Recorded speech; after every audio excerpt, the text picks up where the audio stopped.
بسم اللہ الرحمن الرحیم۔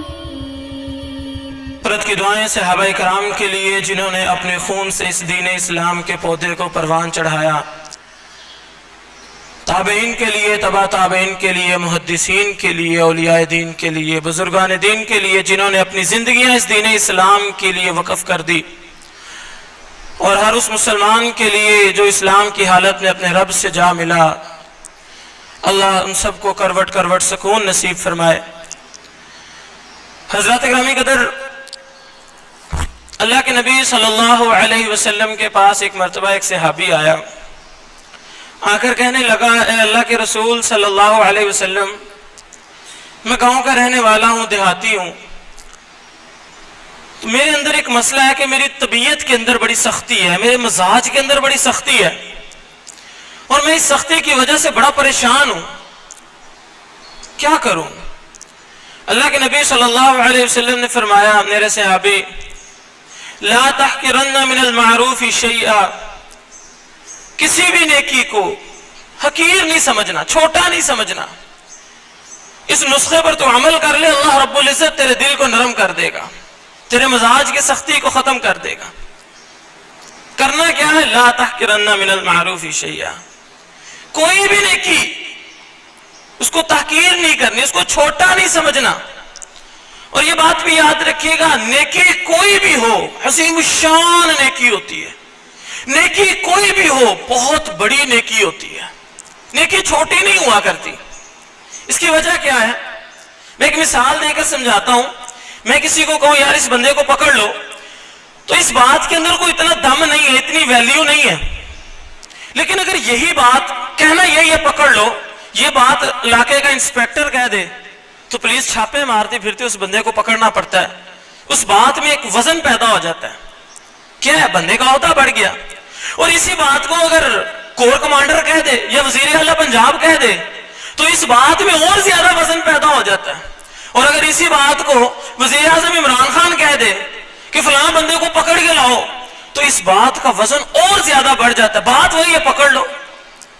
تو کہنے کا مطلب یہ، جیسے جیسے بندے کی عزت، بندے کا رتبہ، بندے کی شان و شوکت بڑھتی ہے، اس کی بات میں بھی وزن پیدا ہونا شروع ہو جاتا ہے۔ اب نیکی ہمیں بتانے والی ذات کون سی ہے؟ رسول اللہ صلی اللہ علیہ وسلم۔ رسول اللہ صلی اللہ علیہ وسلم فرمایا کرتے تھے، میں نے تمہیں ہر اس نیکی کے بارے میں بتا دی ہے، تمہاری رہنمائی ہر اس نیکی کی طرف کر دی ہے جو تمہیں جنت کے قریب کر دے، تمہیں ہر اس گناہ کے بارے میں ڈرا دیا، بتا دیا جو تمہیں جہنم کے قریب کر دے۔ تو نیکیاں بتانے والی ذات کون سی ہے؟ رسول اللہ صلی اللہ علیہ وسلم۔ کیا شان ہے، کیا مرتبہ ہے؟ ہمارے پاس الفاظ نہیں ہیں، ہماری سوچ سمجھ نہیں سکتی۔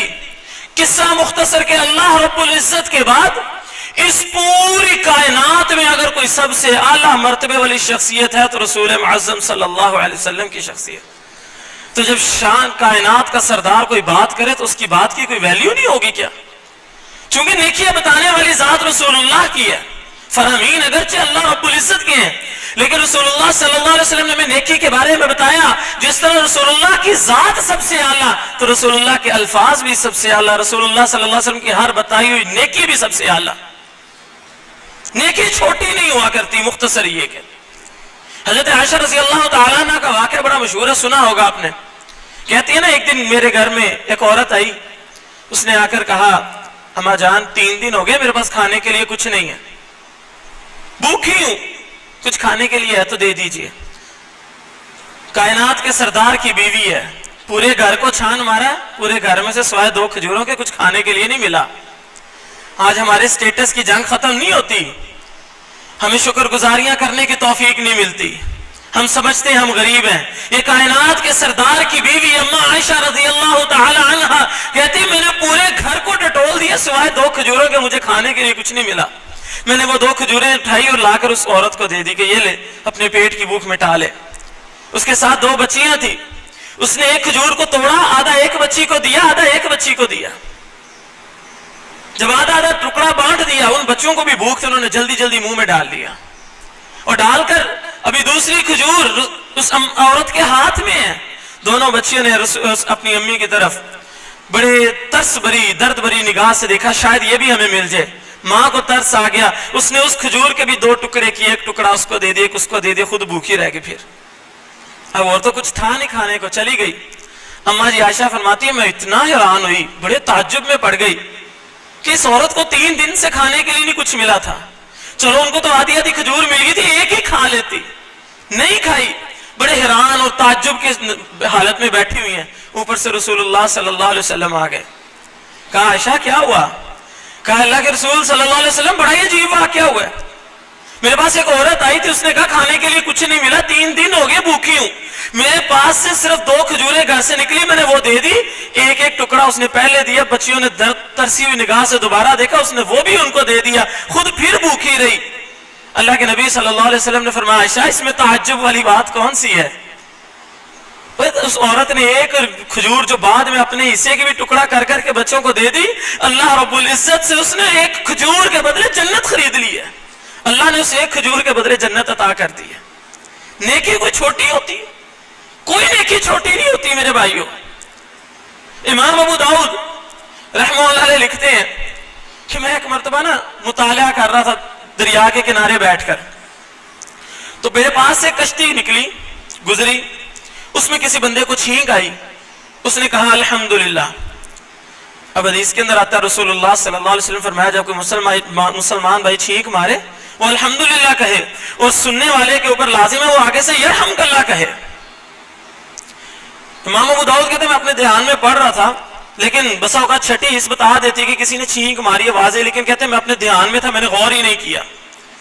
لیکن تھوڑی دیر بعد مجھے احساس ہوا کہ کشتی گزری تھی، کسی کے چھینک کی آواز آئی تھی اور اس نے الحمدللہ کہا تھا، تو مجھے یرحمک اللہ کہنا چاہیے تھا، لیکن میں اپنے دھیان میں پڑھ رہا تھا۔ اور یہ بات بھی ذہن میں رکھیے گا، جب محدثین مطالعہ کیا کرتے تھے بڑے ہی انہماک کے ساتھ، بڑے ہی دل جمی کے ساتھ، بڑے شوق کے ساتھ مطالعہ کیا کرتے تھے۔ ہماری طرح نہیں تھے قرآن ادھر کھولا آتا تھا، لفظ پڑھ رہے دھیان کہیں اور گما ہوا ہے، نہیں۔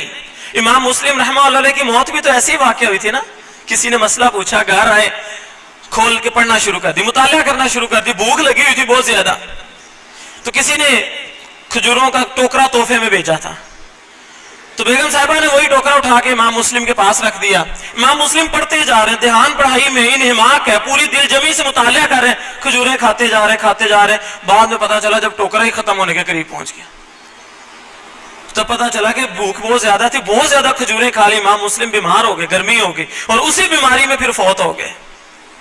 تو امام ابو داؤد کہتے ہیں کہ میں بڑے دھیان سے مطالعہ کر رہا تھا، نہیں پتا چلا، لیکن پھر دل میں خیال آیا کہ جب حدیث پڑھنے کا کیا فائدہ جب عمل نہیں کرنا، کہا مجھے جواب دینا چاہیے تھا۔ دل میں خیال آیا، پاس ایک کشتی والا ملاح کھڑا ہوا تھا، کہا اگر تو مجھے اس کشتی تک پہنچا سکتا ہے، اس نے کہا ہاں میں تجھے پہنچا سکتا ہوں، لیکن شرط یہ 3 سکے لوں گا میں تجھ سے۔ امام ابو داؤد کہنے لگے ٹھیک ہے میں تجھے 3 سکے دینے کو تیار ہوں، مجھے اس کشتی تک پہنچا۔ اس نے اپنی کشتی میں بٹھایا، تیز تیز کشتی کو چلایا، اس کشتی تک پہنچایا۔ جب اس کشتی کے قریب پہنچے تو امام ابو داؤد نے کہا یرحمک اللہ، یرحمک اللہ کہنے کے بعد انہوں نے کہا چلو اب واپس چلیں۔ ملا بھی رہا ہوں کہ بس اتنی سی بات تھی، کہاں بس اتنی سی بات تھی، میں نے ایک حدیث پر عمل کرنا تھا، میں نے کر لیا، جواب دینا تھا، واپس چل پڑے۔ امام ابو داؤد کہتے ہیں مجھے واپس آتے آتے اونگ آ گئی، اور اونگ آئی تو میں نے خواب میں دیکھا مجھے ایک بندہ کہہ رہا تجھے اللہ رب العزت نے ان 3 سکوں کے بدلے جنت عطا کر دی ہے۔ نیکی چھوٹی نہیں ہوتی میرے بھائیو، بتانے کا مقصد یہ ہے، اور نیکی اللہ رب العزت نے نیکی میں بڑی برکتیں رکھی ہیں۔ آپ ایک نیکی کرتے ہیں وہ اکیلی نہیں آتی، اپنے ساتھ برکتیں لے کر آتی ہے، اللہ کی رحمتیں لے کر آتی ہے، وسعتیں لے کر آتی ہے۔ ایک محدث اپنا واقعہ بیان کرتے ہیں، میں ایسے سواری پر بیٹھا بیٹھا جا رہا تھا تو ایک بچہ کھیل رہا تھا، میں نے اس کو سلام کہہ دیا۔ کہتے جب میں نے اس کو السلام علیکم کہا نا تو گزرا تو میرے دل میں خیال آیا کہ کام تو میں نے چھوٹا سا کیا، گزرتے گزرتے سلام ہی کیا نا۔ تو کہتے ہیں میں نے خیال کیا کہ اس ایک جملے کے ذریعے میں نے 4 سنتوں کے اوپر عمل کر لیا، 4 سنتیں زندہ کر لی ہیں۔ پہلی سنت اللہ کے نبی صلی اللہ علیہ وسلم نے فرمایا افشوا السلام، سلام کو عام کرو، جو کوئی ملے اسے سلام کرو۔ تو میں نے اس سنت کے اوپر عمل کیا، میں نے سلام کیا۔ دوسری چیز رسول اللہ صلی اللہ علیہ وسلم نے فرمایا ہر بندے کو سلام کرو، جسے جانتے ہو جسے نہیں جانتے سب کو سلام کرو۔ اور میرے بھائیو یہ تو قیامت کی نشانیوں میں سے ایک نشانی ہے، بندہ صرف اس کو سلام کرتا ہے جس کو جان پہچان ہوتی ہے، یہ تو قیامت کی نشانیوں میں سے ایک نشانی ہے۔ تو محدث کہنے لگے کہ میں تو اس بچے کو جانتا ہی نہیں تھا، میں نے تو انجانے بندے کو سلام کیا، تو میں نے اس سنت پر بھی عمل کر لیا، اس حدیث پر بھی عمل ہو گیا۔ پھر کہتے ہیں تیسری چیز، اللہ کے نبی صلی اللہ علیہ وسلم فرمایا جو سوار ہے وہ کھڑے ہوئے کو سلام کرے۔ وہ کھڑا ہوا تھا، میں سوار تھا، میں جا رہا تھا، میں نے اس کو سلام کیا، میں نے اس سنت پر بھی عمل کر لیا۔ 3 سنتیں۔ میرے بھائیوں، کہنے کا مطلب کہ نیکی چھوٹی نہیں ہوتی۔ پھر فرماتے ہیں کہ اللہ کے نبی صلی اللہ علیہ وسلم جب بچوں کے پاس سے گزرا کرتے تھے، بچوں کو خود ہی سلام کر لیا کرتے تھے۔ میں نے بھی تو بچے کو سلام کیا، میں نے اس سنت پر بھی عمل کر لیا۔ جملہ ایک ہی ہے چھوٹا سا، لیکن اس کے ذریعے اللہ رب العزت نے 4 سنتوں کو پورا کر دیا۔ میرے بھائیوں، یہ بات ذہن میں رکھیے گا، نیکی چھوٹی نہیں ہوتی۔ اللہ کو پسند آ جائے، آپ کے دل میں اخلاص ہو، آپ کے دل میں محبت ہو، اللہ کی احتساب کی نیت ہو، اللہ کی قسم اللہ جنت عطا کرنے پر قادر ہے۔ بڑا مشہور واقعہ آپ نے سنا ہوا ہے، ایک فحشہ عورت نے کتے کو پانی پلایا تھا، اللہ نے اس ایک عمل کے ذریعے اس کو جنت عطا کی تھی کہ نہیں کی تھی؟ میرے بھائیوں، نیکی چھوٹی نہیں ہوتی۔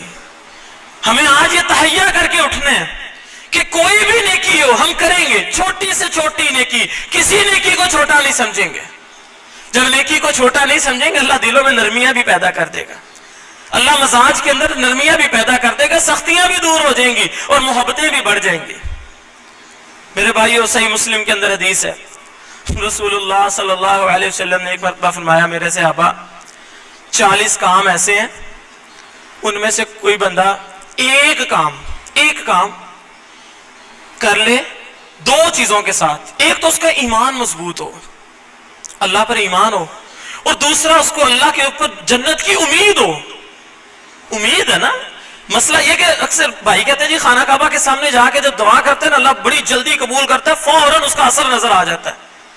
تو میرے بھائیو، وجہ پتہ کیا ہوتی ہے؟ ہمارے دل میں یہ بات ہوتی ہے کہ ہم اتنا سفر کر کے کعبے میں آئے ہیں، اللہ کے گھر میں کھڑے ہیں، بڑی برکتوں والی جگہ ہے، یہاں پر اللہ دعا ضرور قبول کرتا ہے۔ یہ جو ہمارا یقین ہے نا، یہ اللہ رب العزت کو دعا قبول کروا دیتا ہے۔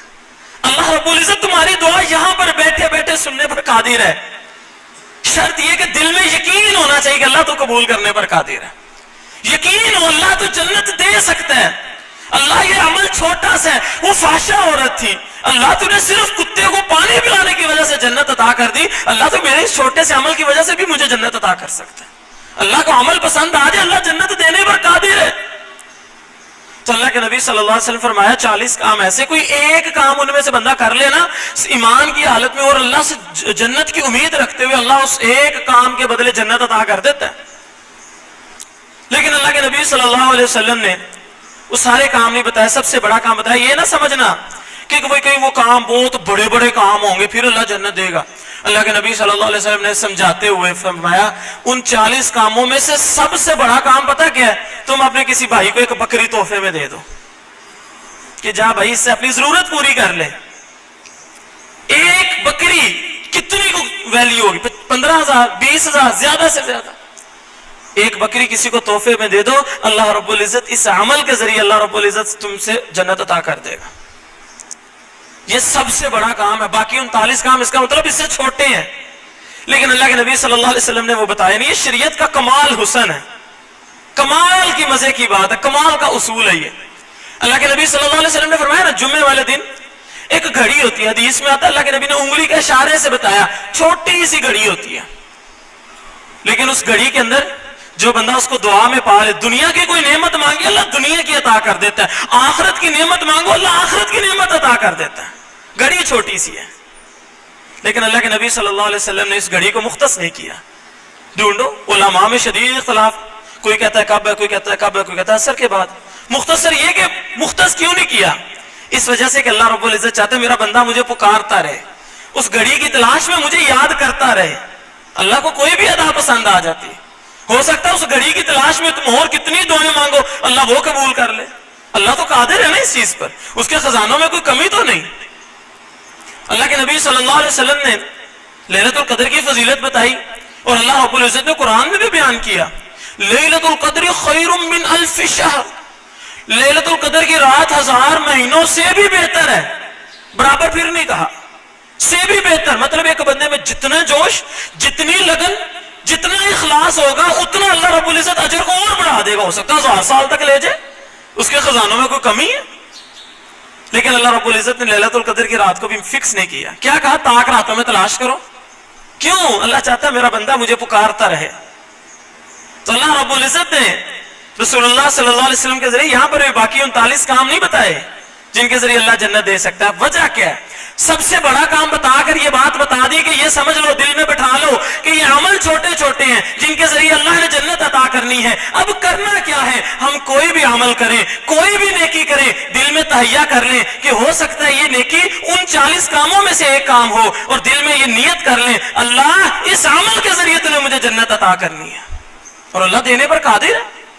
کوئی بھی نیکی کریں، چھوٹی سے چھوٹی نیکی. آپ چلتے چلتے اللہ کے نبی صلی اللہ علیہ وسلم ایک مرتبہ جا رہے ہیں، عبداللہ کھڑے ہوئے، اللہ کے نبی صلی اللہ علیہ وسلم فرمایا عبداللہ اللہ رب العزت کو یاد کر، اللہ تجھے یاد کرے گا.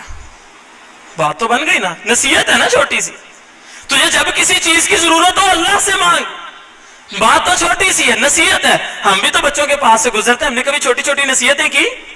کیجئے، یاد کیجئے، چھوٹی چھوٹی حدیث یاد کیجئے، قرآن کی آیات یاد کیجئے. کہیں گزریں کسی بھائی کو، جہاں موقع دیکھا نصیحت کیجئے. کیوں کیجئے؟ وَذَكِّرْ فَإِنَّ الذِّكْرَىٰ تَنفَعُ الْمُؤْمِنِينَ. اللہ کا قرآن اعلان کرتا ہے تم نصیحت کرو، نصیحت مومنوں کو فائدہ دیتی ہے. کرو نصیحت.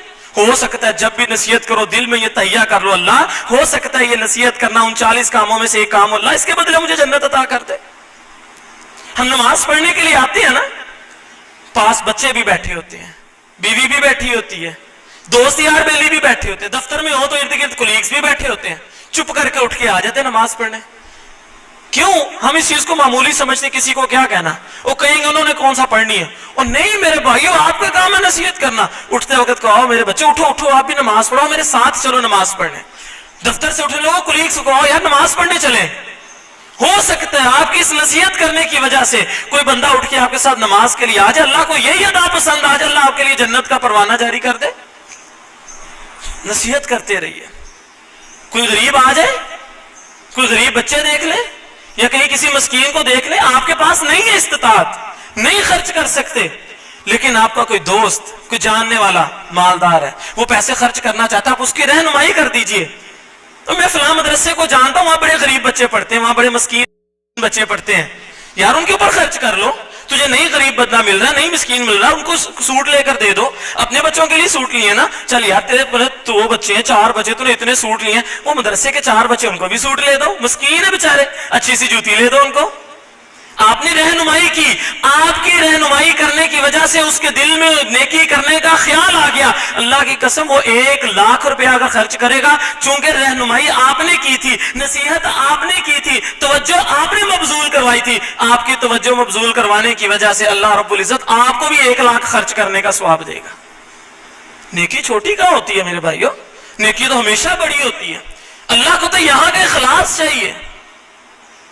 اور اللہ کے نبی صلی اللہ علیہ وسلم نے جب حدیبیہ کے لیے صحابہ اکرام سے جہاد کے فنڈ کی اپیل کی تھی، تو ایک صحابی کہتا ہے کہ میں نے دیکھا لوگ اتنا مال لے کر آ رہے ہیں، کہتے ہیں میرے دل میں ہے میں بھی کچھ اللہ کی راہ میں خرچ کروں. ساری رات کھیتوں میں کام کرتا رہا، کام کر کے جب فارغ ہوا تو تھوڑی سی کھجوریں مجھے بدلے میں ملی. میں گھر گیا، گھر والے بھی بھوکے تھے، رہا نہ گیا، تھوڑی سی کھجوریں گھر والوں کو دی، باقی لے کے مسجد آ گیا. اب اللہ کے نبی صلی اللہ علیہ وسلم نے مسجد کے صحن میں فنڈ کا ڈھیر لگایا ہوا ہے، جہاد کے لیے نکلنا ہے. صحابی کہتے ہیں میرے دل میں ہے رسول اللہ کا دوں، پھر دل میں خیال ہے اتنی تھوڑی سی کھجوریں اس ڈھیر کے مقابلے میں کیا حیثیت رکھتی ہیں. پھر کہتے ہیں میرے دل میں خیال ہے نیکی تو میں اپنے اللہ کے لیے کر رہا ہوں، میرے اللہ تو جانتا ہے میں نے اس کھجوروں کو کتنی محنت سے کمایا، میرے اللہ میرے اخلاص کو جانتا ہے. کہا شرم آئی، لیکن اللہ تو جانتا ہے. میں نے اس کھجوروں کو پکڑا، چھپاتے چھپاتے ڈھیر کے پیچھے جا کے ایسے چھپا کے پھینکنے لگا. رسول اللہ کی نظر پڑ گئی. رسول اللہ صلی اللہ علیہ وسلم نے دیکھا، کہا میرے صحابی ادھر آ، کیا ہوا، کیا ماجرا ہے؟ کہا اللہ کے رسول میرے دل میں بڑا ہی خیال آیا میں بھی کچھ خرچ کر لوں، لیکن میرے پاس کچھ نہیں تھا، ساری رات مزدوری کرتا رہا ہوں، تھوڑی سی کھجوریں ملی، گھر والے بھوکے تھے، تھوڑی سی ان کو دی، باقی یہاں لے آیا ہوں. شرم آ گئی. اللہ کے رسول اتنے بڑے ڈھیر کے مقابلے میں میری یہ کھجوریں کیا کریں گی؟ اللہ کے نبی صلی اللہ علیہ وسلم نے فرمایا نہیں، لا یہ کھجوریں مجھے دے. ان کھجوروں کو پکڑا، ڈھیر کے اوپر سے پھینکا اور کہا بعد میں آنے والی میری امت کے لوگ احد پہاڑ کے برابر سونا خرچ کر کے بھی میرے اس صحابی کی چند کھجوروں کے ثواب کو نہیں پا سکتے.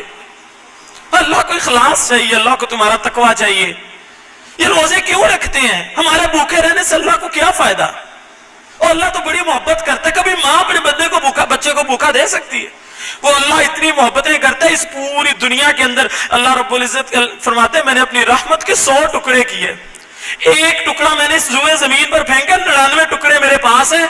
یہ دنیا میں جتنی محبتیں نظر آتی ہیں بہن بھائیوں کی, ماں بیٹی کی, جانوروں میں, انسانوں میں, جنوں میں, یہ ساری محبتیں اس ایک رحمت کے ٹکڑے کی وجہ سے. 99 ٹکڑے اللہ کے پاس ہے. اللہ کو ہمیں بھوکا رکھ کے کیا ملے گا؟ اور میرے بھائیو وجہ کیا ہے؟ یا ایھا الذین آمنوا کتب علیکم الصیام کما کتب علی الذین من قبلکم لعلکم تتقون. اور اللہ تقوی پیدا کرنا چاہتا ہے, اللہ ڈر پیدا کرنا چاہتا ہے اپنا. یہ سمجھانا چاہتا ہے کہ اگر میرے ڈر سے حلال چیزیں چھوڑ سکتے ہو تو حرام بھی چھوڑ دو. اور اللہ کو تو صرف تمہارے دلوں کا تقوی چاہیے. جب بندہ خالی پیٹ ہوتا ہے نا, بھوکا ہوتا ہے, اس کو جا کے بھی اللہ کی طرف بڑا ہی خیال آتا ہے.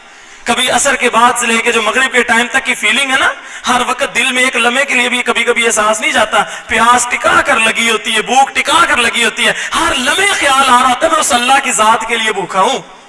اور یہی اللہ کو بڑا پسند ہے, میرا بندہ مجھے یاد کر رہا ہے. میرا بندہ, جب کوئی بندہ نیکی کرتا ہے اللہ رب العزت فرشتوں کے سامنے مسکراتے ہیں, یہ دیکھیں میرا بندہ نیکی کر رہا ہے. میرے بھائی اللہ کو تقوی چاہیے. کہنے کا مقصد یہ کوئی بھی نیکی کریں اور سمجھی ہو سکتا ہے یہ ان 40 نیکیوں میں سے ایک نیکی ہو, اس نیکی کے بدلے اللہ مجھے جنت عطا کر دے. آپ کبھی کسی عالم کے ساتھ ملاقات کے لیے چلے جائیں, کیوں جا رہے ہو؟ مجھے اس عالم سے کوئی ذاتی مفاد نہیں ہے, اللہ صرف اس لیے اس عالم سے ملنے جا رہا ہوں, وہ تیرے دین کی بڑی دعوت دیتا ہے, وہ تیرے دین کی سربلندی کے لیے بڑی محنت کرتا ہے. اللہ ہو سکتا ہے میرا یہ جانا, میرا یہ عمل صرف تجھے راضی کرنے کے لیے, اللہ اس عمل کے بدلے مجھے جنت عطا کر دے. اپنے رشتہ دار کے پاس جائیں, وہ آپ سے نہیں ملنا چاہتا, کوئی بات نہیں, آپ صلہ رحمی کیجئے. ہم نے تو صلہ رحمی کے مطلب ہی بدل ڈالے ہیں. ہم سمجھتے ہیں ہمارا بھائی ہم سے اچھا سلوک کرے گا بدلے میں ہم اچھا کریں گے. نہیں, اللہ کے نبی صلی اللہ علیہ وسلم کے پاس صحابی آیا, کہا ہے اللہ کے رسول میں اپنے بھائی کے پاس جب بھی جاتا ہوں وہ میرے سر میں خاک ڈالتا ہے. کیا مطلب؟ میری عزت خاک میں ملا دیتا ہے, میں کیا کروں؟ اللہ کے نبی صلی اللہ علیہ وسلم فرمایا یہی تو صلہ رحمی ہے. تو اپنے بھائی کے پاس جا, وہ تیری عزت نہیں کرتا, تیری ہر بار عزت خاک میں ملا دیتا ہے, تجھے ذلیل کرتا ہے, تجھے ملنا پسند نہیں کرتا, تو اس کے پاس جا, اس کا خیال کر, اس کے ساتھ اپنے تعلق ہمیشہ بحال رکھ, یہی تو صلہ رحمی ہے. اگر وہ بھی اچھا سلوک کرے تو بھی اچھا کریے تو عدلے کا بدلہ ہو گیا نا. یہ صلہ رحمی کہاں سے ہوئی؟ تو جائیں ملیں, اللہ یہ میں اس کے پاس آ گیا ہوں, یہ میرا رشتہ دار مجھے محبت نہیں کرتا, مجھے عزت نہیں دیتا, مجھے اللہ میں اس وجہ سے آیا ہوں, اللہ میں تجھے راضی کرنا چاہتا ہوں. اللہ تو نے کہا تھا نا صلہ رحمی کرنی, تجھے راضی کرنے کے لیے آ گیا ہوں. اللہ اس عمل کے بدلے مجھے جنت عطا کرتے. ہر عمل, کوئی عمل کرنے لگے دل میں یہ نیت کر لیں اللہ مجھے اس کے بدلے جنت چاہیے. اور اللہ کے نبی صلی اللہ علیہ وسلم نے فرمایا تھا کہ وَلَوْ تَلْقَىٰ أَخَاكَ بِوَجْهِ الْخَلَقِ لا تحقرن من المعروف شیئا, کسی نیکی کو چھوٹا نہ سمجھنا. ولو تلقى اخاك بوجه الخلق, یہاں تک کہ تو اپنے بھائی کو ملے مسکراتے ہوئے چہرے سے مل. کسی بھائی سے سلام لو, ایک اچھا خاندانی, اچھا پڑھا لکھا, اچھے اخلاق کا انسان ویسے بھی مسکرا کے ملتا ہے, لیکن آپ ملیں, سلام لیں, ساتھ چہرے پہ مسکراہٹ لائیں, اگلے بندے کو احساس دلائیں آپ کے ملنے سے مجھے بڑی خوشی ہوئی, اور اس احساس کے بدلے دل میں نیت ہو اللہ مجھے اس عمل کے بدلے جنت چاہیے, یہ میں مسکرا تیری وجہ سے رہا ہوں, مجھے اس بندے سے کوئی ذاتی مفاد نہیں ہے, میں تو اس کو جانتا بھی نہیں, اللہ صرف تیری وجہ سے اسے خوش ہو کے مل رہا ہوں, مجھے جنت چاہیے اس عمل کے بدلے. اور اللہ جنت عطا کرنے پر قادر ہے میرے بھائیوں. اسی لیے آج کے بعد کوئی نیکی ہو, مسجد میں داخل ہونے لگے دایاں قدم پہلے رکھیں, دعا پڑھیں, اور دل میں یہ خیال کر لیں ہو سکتا ہے یہ نیکی بھی اسی نیکی میں سے ہو, 40 میں سے. واش روم میں جانے لگے بایاں قدم پہلے رکھیں, دعا پڑھیں اور سوچیں ہو سکتا ہے یہ نیکی ان 40 نیکیوں میں سے ایک نیکی ہو. کسی غریب آدمی کو دیکھیں, اس کو چھوٹا موٹا تحفہ دے دیں, زیادہ نہ صحیح. میں نے پھر بتایا اللہ کو تقوی چاہیے. ایک بندے کے پاس ہے ہی 100 روپے, اس میں سے وہ 10 خرچ کر دے, اور ایک بندے کے پاس لاکھ روپے, اس میں سے وہ 1000 خرچ کر دے, کون افضل ہے؟ آپ کو بھی پتہ ہے. بات تو تقوی کی, اللہ کو ہمارا مال نہیں چاہیے, اللہ کو تقوی چاہیے. تو میرے بھائیو آج کے بعد یہ کوشش کرنی ہے اور یہ تہیا کر کے اٹھنا ہے, ہم نے کسی بھی نیکی کو چھوٹا نہیں سمجھنا. ہر نیکی عظیم الشان نیکی ہے, ہر نیکی بڑی ہوتی ہے, اور ہم نے ہر نیکی کو کرنے کی کوشش کرنی ہے. اور آج ہماری جو سب سے بڑی وجہ ہے نا کمزوریوں کی, مسلمانوں کی ذلت کی, اس کی وجہ بھی یہی ہے, ہم دنیا کے اندر اتنے کھبے بیٹھے ہیں کہ ہمیں پرواہ ہی نہیں ہے نیکیوں کی. ہم نیکیوں کی طرف کبھی توجہ ہی نہیں دیتے. ہم معمولی سمجھ کے چھوڑ کے گزر جاتے ہیں. اور یہ جس دنیا کی خاطر دین کو بلائے بیٹھے ہو نا، یہ جو نماز ہے، یہ جمعہ ہے، یہ یقین کریں فرض ہے. اور مسجد میں نہ آ کر پڑھنا، یہ دل دکھتا ہے جب جمعے کے علاوہ عام ٹائم کے اندر مسجد بچوں کو، لوگوں کو دیکھیں مسجد کے اندر اتنے کم لوگ ہوتے ہیں. آپ کو پتا ہوگا، آپ نے حدیث سنی ہوگی، اللہ کے نبی صلی اللہ علیہ وسلم نے کیا فرمایا تھا کہ میرا دل کرتا ہے میں اپنے مصلی پر کسی کو کھڑا کروں، وہ نماز پڑھائے، اور خود جا کے میں ان لوگوں کے گھروں کو آگ لگا دوں جو مسجد میں نماز پڑھنے نہیں آئے. لیکن مجھے بیوی بچوں کا ڈر آ جاتا ہے، چھوٹے ہیں بےچارے، وہ یتیم ہو جائیں گے، ان کا کون والی وارث بنے گا، اس لیے نہیں لگاتا آگ. یہ بات ہمیں سمجھ پتہ نہیں کب آئے گی. میرے بھائیو، شرعی نصوص سے یہ بات ثابت ہے. وقت مختصر ہے، اسی لیے بات کو شارٹ کٹ کر رہا ہوں. شرعی نصوص اس بات کے اوپر دلائل ملتے ہیں اور اس چیز کو ثابت کرتے ہیں کہ وہ بندہ جو اس نماز نہیں نہ پڑھتا، نماز کے قریب نہیں آتا، اس کا اسلام کے ساتھ کوئی تعلق ہی نہیں ہے. یہ آخری کڑی ہے جو مسلمان جیسے دستبردار ہو جائیں گے، اور جب اس سے بھی دستبردار ہو گئے سمجھو مسلمان اسلام سے دستبردار ہو گئے. ہم نے خود اپنے قانون کو، اسلامی قانون کو چھوڑ دیا، کتنی چیزیں ہم خود بخود دین سے دستبردار ہو گئے. لیکن یہ نماز آخری کڑی ہے. یقین مانیے جس بندے نے اس نماز کو بھی چھوڑ دیا، سمجھ لیجئے اس نے اصل میں اسلام کو ہی چھوڑ دیا. اسی لیے کوشش کیجئے، نمازوں کا خیال رکھیے، اور اس دنیا کے پیچھے لگ کے، جس کے پیچھے آپ لگ کے دین کو بلائے بیٹھے نا، اس دنیا کی اوقات پتہ کیا ہے، اس دنیا کی حیثیت کیا ہے. صحیح مسلم کے اندر حدیث ہے، اللہ کے نبی صلی اللہ علیہ وسلم ایک مرتبہ جا رہے تھے، ایک بکری کا نا مرا ہوا بچہ نظر آیا، اس کا کان بھی کٹا ہوا تھا. اس کو اٹھا کر کہا صحابہ کرام سے، تم میں سے کوئی بندہ ہے جو اس کو مجھ سے 1 درہم کے بدلے خرید لے؟ 1 درہم کے بدلے اس بکری کے مرے ہوئے بچے کو کوئی خریدے گا؟ صحابہ کرام رضوان اللہ مجمعین کہنے لگے، اللہ کے رسول صلی اللہ علیہ وسلم، یہ تو مرا ہوا ہے، اس کو کون خریدنا پسند کرے گا؟ اللہ کے نبی صلی اللہ علیہ وسلم نے فرمایا، اچھا اتحبون انہ لکم، تمہیں سے کوئی پسند کرتا ہے یہ تمہیں فری میں مل جائے، فری میں لے لو یہ مرا ہوا بچہ؟ صحابہ کرام کہنے لگے، اللہ کے رسول صلی اللہ علیہ وسلم، یہ بچہ مرا ہوا ہے، اگر یہ صحیح بھی ہوتا نا تو اس کا کان کٹا ہوا ہے، عیب والا جانور ہے، اس کو کوئی بندہ خوشی سے خریدنا پسند نہ کرتا، یہ تو پھر مرا ہوا ہے. اللہ کے نبی صلی اللہ علیہ وسلم نے فرمایا، فواللہ للدنیا احون من هذا، اللہ کی قسم کھا کے کہتا ہوں، حالانکہ صادق المصدوق تو ویسے سچی ذات، کہا میں اللہ کی قسم کھا کر اس بات کا اعلان کرتا ہوں، اللہ کے نزدیک اس دنیا کی حیثیت اس بکری کے مرے ہوئے بچے سے بھی کم ہے. اس دنیا کے پیچھے ہم بھاگے پھر رہے، اس دنیا کی اوقات ہم کیا سمجھتے ہیں کہ جس کے پاس مال و دولت آ گیا وہ بڑا اللہ کا مقرب بندہ ہے. اور نہیں میرے بھائیوں، اللہ کے نبی صلی اللہ علیہ وسلم نے فرمایا، ما سقل کافر من شربت ما، اگر اللہ رب العزت کے ہاں اس دنیا کی حیثیت ایک مچھر کے پر کے برابر بھی ہوتی، ما سقل کافر من شربت ما، اللہ کسی کافر کو 1 گھونٹ پانی نہ پلاتا. معلوم ہوا کسی کے پاس دولت کا آ جانا یا آج امریکہ کا سپر پاور بن جانا یا کسی کا امیر ہو جائے اس چیز کی نشانی نہیں ہے کہ اللہ اس سے محبت کرتا ہے. جب اللہ کسی سے محبت کر لے، اللہ اس کو دین کے لیے استعمال کرتا ہے، اللہ اس کو دین کے اوپر چلا دیتا ہے، اللہ اس کو دین پر عمل کرنے والا بنا دیتا ہے. یہ اللہ کی محبت کی نشانی. جب تم کسی کو دیکھو اس کا اٹھنا بیٹھنا اسلام کے مطابق ہے، قرآن و حدیث کے مطابق ہے، سمجھ لو اللہ اس سے محبت کرتا ہے. اور اگر کسی بندے کی زندگی اس قرآن و حدیث کے مطابق نہیں، جتنا مرضی امیر ہے، جتنا بڑا مرضی چودھری ہے، قسم سے اس کی کوئی ویلیو نہیں ہے، کوئی اوقات نہیں. بلکہ شرعی نصوص اس بات کی طرف آتے ہیں، وہ کہتے ہیں کہ وہ بندہ چلتا پھرتا مردہ لاش ہے، چلتا پھرتا زندہ لاش پھر رہی ہے، پتہ ہی نہیں دین کی، پرواہ ہی نہیں. تو میرے بھائیو یہ بات سمجھ لیجئے کہ جس دنیا کی ہم حیثیت کو بڑا اچھا سمجھتے ہیں نا، اللہ کا قرآن اعلان کرتا ہے، بل تؤثرون الحیات الدنیا، تمہاری کمزوری کی وجہ یہ ہے تم دنیا کی زندگی کو ترجیح دیتے ہو، والآخرۃ خیر وابقیٰ، تمہاری آخرت بہت بہتر ہے، آخرت دنیا سے کہیں بہتر ہے. اور یہ بات صرف قرآن میں نہیں، صحف ابراہیم و موسیٰ، پچھلے صحیفوں میں بھی یہ بات لکھی ہوئی تھی. میرے بھائیو آج ہماری کمزوری کی، ناکامی کی سب سے بڑی وجہ یہ ہے ہم دنیا کے خاطر اس قدر لالچی ہو چکے ہیں. بچہ ہے نا، بچہ تو اس کو دنیا کی تعلیم سے فرصت نہیں ملتی، قرآن و حدیث پڑھنے کا ٹائم نہیں، سارا بچپنا اسی چکر میں گزر جاتا ہے. جب جوانی آ جاتی ہے تو دنیا کمانے سے فرصت نہیں ملتی، قرآن و حدیث کا پھر نہیں پتا، علماء حق کی پہچان نہیں، قرآن و حدیث کی طرف ہم رجوع کرتے نہیں، ساری زندگی ایسے گزار دیتے ہیں. کیسے، کیا، کس طرح کی زندگی گزار ہے میرے بھائیو؟ یہ رمضان کا مہینہ محاسبے کا مہینہ ہے، اور اللہ رب العزت دعائیں قبول کرنے پر بڑا ہی قادر ہے. اللہ کی قسم آج آج ابھی بیٹھے بیٹھے سچے دل سے اللہ سے توبہ استغفار کر لو، اللہ رب العزت سارے کے سارے گناہ معاف کرنے پر قادر ہے۔ اللہ کے نبی صلی اللہ علیہ وسلم نے فرمایا، حدیث قدسی ہے، اللہ رب العزت فرماتے ہیں میرا بندہ جب میرے سامنے آ جاتا ہے، زمین سے لے کر اس کے گناہ آسمان تک بھرے ہوں، وہ ایک مرتبہ مجھ سے سچے دل سے توبہ کر لے، میں سارے گناہوں کو معاف کر دیتا ہوں۔ اور پھر فرمایا مجھے اس کی پرواہ بھی نہیں ہوتی۔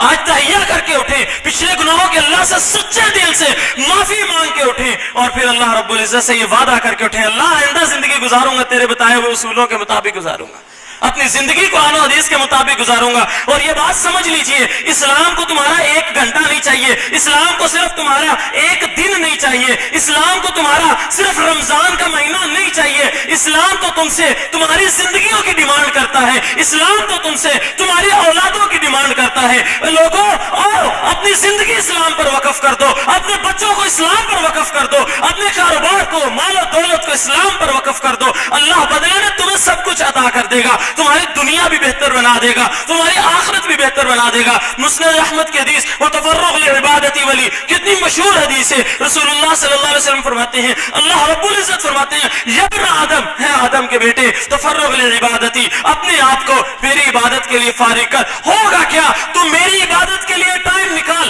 تیری ساری ضرورتیں، تیری ساری مشکلیں میں حل کر دوں گا، تیری ضرورتیں میں اپنے ذمہ لے لوں گا۔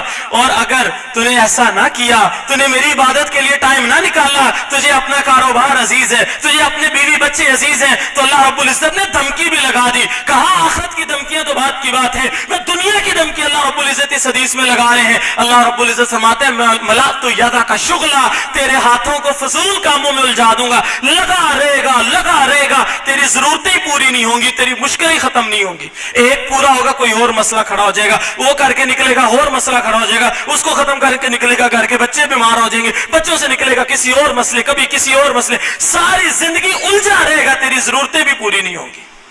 اسی لیے میرے بھائیوں اللہ کی طرف پلٹ آؤ، یہ رمضان کا مہینہ محاسبے کا مہینہ ہے، اللہ رب العزت سے دعا ہے وہ ہمیں قرآن و حدیث کے مطابق زندگی گزارنے کی توفیق عطا فرمائے، اور ہمیں آئندہ ساری زندگی قرآن و سنت کا خادم بنا کر زندہ رکھے، اور قرآن و سنت کے مطابق لوگوں کے ساتھ اخلاق اور کردار بنانے کی توفیق عطا فرمائے۔ انتظامیہ کی طرف سے کچھ اعلان ہے۔ ایک اعلان تو یہ بیماروں کے لیے دعا ہے، پہلی میاں غلام مصطفیٰ صاحب ان کے عزیز ICU میں ہیں، ان کے لیے خصوصی دعا کریں، اللہ رب العزت ان کے لیے مغفرت فرمائے۔ اور اسی طرح ہمارے شیخ صاحب کے بہت اچھے دوست کرنل عزیز صاحب جو پنڈی میں ہیں، وہ بھی ICU میں ہیں، ان کے لیے بھی اسپیشلی دعا کریں، اللہ انہیں بھی صحت کامل عاجلہ عطا فرمائے۔ شیخ البشر احمد ربانی صاحب کے لیے بھی دل سے دعا کریں، اللہ رب العزت انہیں صحت والی حافظے والی زندگی عطا کرے، اور انہیں مزید دین کی خدمت کرنے کے لیے ان کو موقع دے، اور زیادہ سے زیادہ ان سے مزید دین کا کام لے۔ اسی طرح سیف بھائی جو ہیں ڈرائیور ہمارے، ان کی بھی والدہ کی طبیعت بھی خراب ہے، ان کے لیے بھی دعا کیجیے۔ اور اسی طرح جمعے کی نماز کے بعد فوری طور پر غائبانہ نماز جنازہ ہوگی۔ یہ محسن علی ہیں، اعتکاف میں بیٹھے ہوئے ہیں، ان کے ماموں جان ہیں محمد طاہر صاحب، وہ قضاء الہی سے کویت میں انتقال کر گئے ہیں، تو ہم ان کے غائبانہ نماز جنازہ یہاں پر نماز کے بعد ادا کریں گے۔ غائبانہ نماز جنازہ کے حوالے سے کسی کو پریشان ہونے کی ضرورت نہیں۔ رسول اللہ صلی اللہ علیہ وسلم نے حبشہ کا نجاشی جب فوت ہوا تھا تو اللہ کے نبی صلی اللہ علیہ وسلم کو پتہ چلا، تو اللہ کے نبی صلی اللہ علیہ وسلم نے ان کی غائبانہ نماز جنازہ پڑھی تھی، تو اس سے یہ دلیل ملتی ہے غائبانہ نماز جنازہ پڑھی جا سکتی ہے، انشاءاللہ وہ بھی ہم اس کے بعد پڑھیں گے۔ اور اس کے علاوہ میرے بھائیوں مرکز کے حوالے سے یہ بات ذہن میں رکھیے گا، اگر آپ اللہ کے گھر کو آباد کریں گے، اللہ کی قسم اللہ آپ کے گھر کو آباد کرے گا۔ آپ اللہ کے گھر سے محبت کریں گے، اللہ آپ کے گھر سے محبت کرے گا۔ آپ اللہ کے گھر کے ساتھ تعاون کریں گے، اللہ آپ کے گھر کے ساتھ تعاون کرے گا۔ آپ اللہ کے گھر کی ضرورتیں پوری کریں گے، اللہ آپ کے گھر کی ضرورتیں پوری کرے گا۔ آپ مدرسے کے اندر یتیم مسکین بچے ہیں، آپ ان کے کھانے پینے کا انتظام کریں گے، اللہ آپ کے بچوں کے کھانے پینے کا انتظام کرے گا۔ آپ ان کے رہنے سہنے کا، ان کے کپڑوں کا انتظام کریں گے، اللہ آپ کے بچوں کے رہنے سہنے کا، کپڑوں کا انتظام کرے۔ کہاں سے دے گا؟ اللہ کے پاس بڑی خزانے ہیں۔ اور میرے بھائیوں یہ بات ذہن میں رکھے گا، اللہ رب العزت نے نا قرآن پاک میں یہ مالک اور بندے کا تصور سمجھانے کے لیے جانوروں کی مثال ایک جگہ پہ دی۔ کیا فرمایا؟ میں نے یہ پیدا کیا ان جانوروں کو، اللہ رب العزت فرماتے ہیں میں نے جانوروں کو پیدا کیا، اور ہم سب جانتے جانوروں کو اللہ ہی پیدا کرتا ہے۔ اللہ فرماتے ہیں میں نے جانوروں کو پیدا کیا لیکن ان کو تمہاری ملکیت میں دے دیا، تمہیں ان کا مالک بنا دیا۔ اب کرنا کیا ہے؟ ہم کرتے کیا ہیں؟